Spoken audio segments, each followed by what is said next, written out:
On October 16, 1968, Tommy Smith and John Carlos bowed their heads during the American anthem, sparking a global debate on whether the Olympic arena should remain strictly neutral or serve as a platform for fundamental human rights.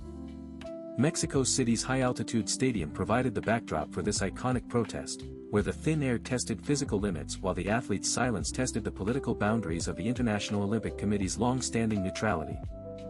Long before modern activism, the 1936 Berlin Olympics served as a chilling precursor, where Nazi Germany utilized the Games for state-sponsored propaganda, only to be challenged by Jesse Owens, whose 4 gold medals directly dismantled the regime's Aryan supremacy narratives. The 1972 Munich Massacre later transformed the Olympic Village into a high-security zone, proving that the Games were never truly isolated from the violent geopolitical realities of the 20th century, forcing a permanent shift in how host nations manage security. The Cold War era saw sports weaponized on a grand scale, most notably in 1980, when the United States led a 66-nation boycott of the Moscow Games to protest the Soviet Union's brutal military invasion of Afghanistan.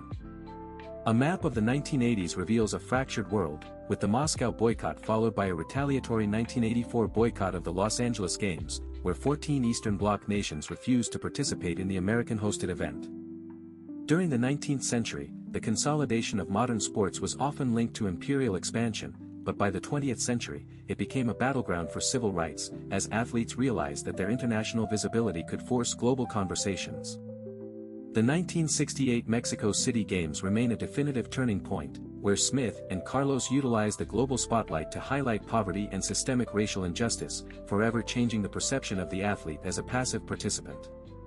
In 1975, the IOC formally codified Rule 50, a controversial policy designed to prohibit political, religious, or racial demonstrations on the field of play, effectively attempting to freeze the Games in a state of artificial neutrality.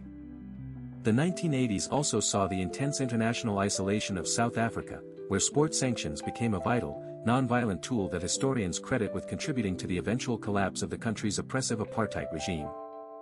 Despite repeated warnings from human rights organizations that neutrality often favors the status quo, the IOC has historically maintained that sports must remain separate from politics to ensure the Games function as a unifying global event.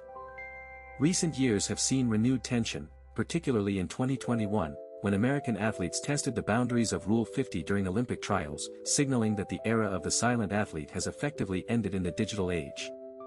Comparing the 1936 era to the present reveals a stark contrast. While propaganda once dominated the narrative, today's decentralized social media landscape allows individual athletes to bypass traditional gatekeepers and broadcast their own political messages globally.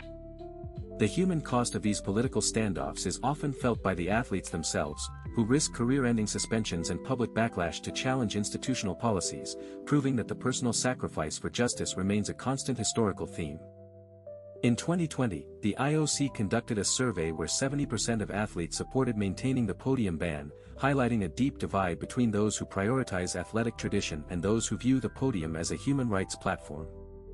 Scientific analysis of the 1968 protest confirms that the athletes' actions were a calculated, non-violent response to the UN Declaration of Human Rights, rather than an impulsive act, as documented in Smith's own autobiographical accounts. The international response to these protests has evolved from immediate expulsion in 1968 to the 2020 update of Rule 50, which now permits limited expression in the mixed zone while strictly maintaining the ban on the medal podium. The legacy of these stands is preserved in museums and global civil rights archives, serving as a permanent reminder that the Olympic movement has never successfully separated itself from the political currents of its time. A lesser-known fact is that the 1977 Gleneagles Agreement was the primary diplomatic instrument that pressured Commonwealth nations to discourage sporting contact with South Africa, proving that coordinated policy can indeed drive geopolitical change. The enduring tension between corporate sponsorship, IOC regulations, and athlete activism suggests that the definition of neutrality will continue to be the most contested aspect of the Olympic movement throughout the 21st century. As global interconnectedness increases, the pressure on athletes to take a stand will likely intensify, forcing institutions to decide whether they will adapt to modern values or continue enforcing a rigid, century-old interpretation of Olympic neutrality. Ultimately, the story of the athlete's stand matters because it challenges us to consider whether silence in the face of injustice is truly neutral, or if it is merely a political choice to uphold the existing power structure.